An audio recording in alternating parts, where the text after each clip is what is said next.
Now at 4 o'clock, a man who shot 2 deputies in 2019 is sentenced in what the Washington County Sheriff calls a just and fair outcome. A new bill called Trees hopes to boost our green spaces across the state from urban areas to eastern Oregon.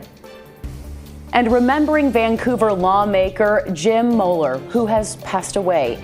He was one of the first openly gay state legislators in Washington, known for compassion and fairness. But our top story here at 4 o'clock, district leaders canceled class at Portland's Franklin High School today after a shooting outside the school. This was the second shooting near the school in a matter of months. Yeah, school staff did not take off, though. They spent the day trying to figure out how to best support their students. Let's bring in Mike Benner now. Mike, what do we know about the shooting? Well, it happened a block from campus, Brittany. No injuries that we know of. That, of course, is good news. But PPB's Enhanced Community Safety Team is investigating. They're trying to determine if this in any way is connected to students at Franklin. Regardless, the proximity alone makes this troubling and necessary for district leaders to hit the pause button. If not for the little pieces of yellow and red crime tape spotted at the corner of Southeast 54th and Tibbetts Friday morning, you'd have no idea there was a shooting here. It happened Thursday afternoon, just yards from the front door of Franklin High School. There's so many words that come to mind. Obviously, it's one of, oh my gosh. John Franco is the chief of schools for PPS. He says district leaders were so troubled by the gunfire, they decided to cancel Friday classes at Franklin. This would give staff an opportunity to learn how to best serve the students when they return to the building. Kids are coming back on Monday, so what does that look like? What are the conversations? What do the lessons look like? Because this is clearly a piece where you don't just dive right in to talk about, math and science and language arts, but our kids and staff clearly need some time to process. But why not the students and staff at Atkinson Elementary School? It sits just to the north of Franklin, and it was open Friday, while Franklin was not. It's based on the totality of things, very specific to Franklin. Franco's referring to a couple of other traumatic incidents. You might recall in January, there was a shooting right outside Franklin's gym where a basketball game was being played.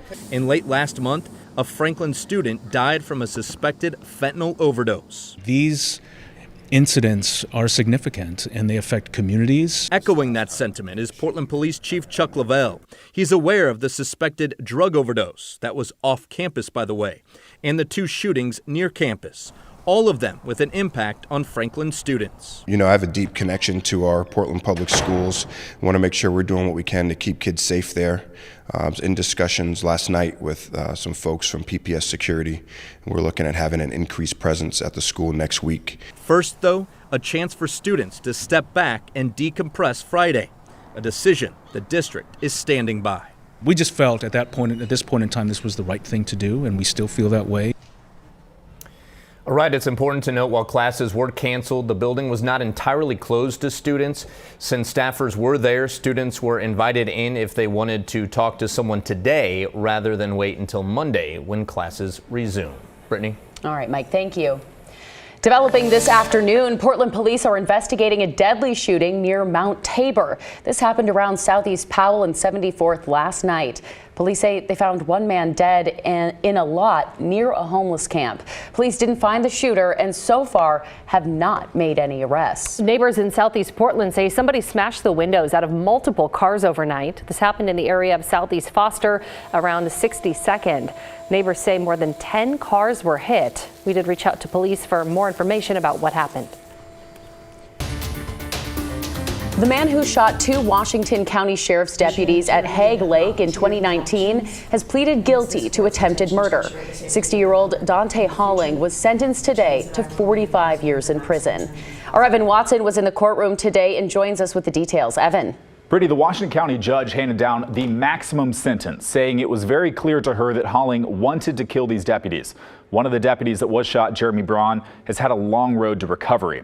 That shooting happened in August of 2019. A homeowner near Hague Lake reported a man was stealing guns from their property. Deputies were searching for a suspect when Halling shot and wounded deputies Chris Iverson and Jeremy Braun. Toxicology results later found large amounts of meth in Holling's system. Holling today apologized in court for his actions, saying he feels great remorse. Braun was shot in the chest and neck, puncturing arteries and causing embolisms that led to 2 strokes. He returned to full duty after 18 months of rehabilitation, but said he couldn't stay on the force due to persistent pain.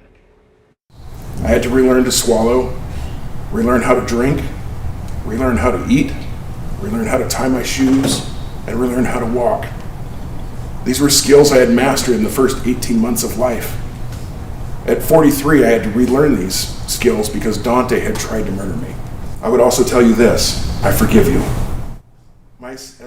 Washington County Sheriff Pat Garrett said the 45-year maximum sentence is a just and fair outcome for this case.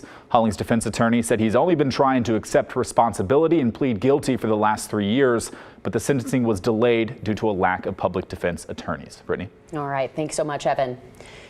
The Portland Trail Blazers are reminding people a public celebration of life for beloved broadcaster Bill Schonely is happening soon.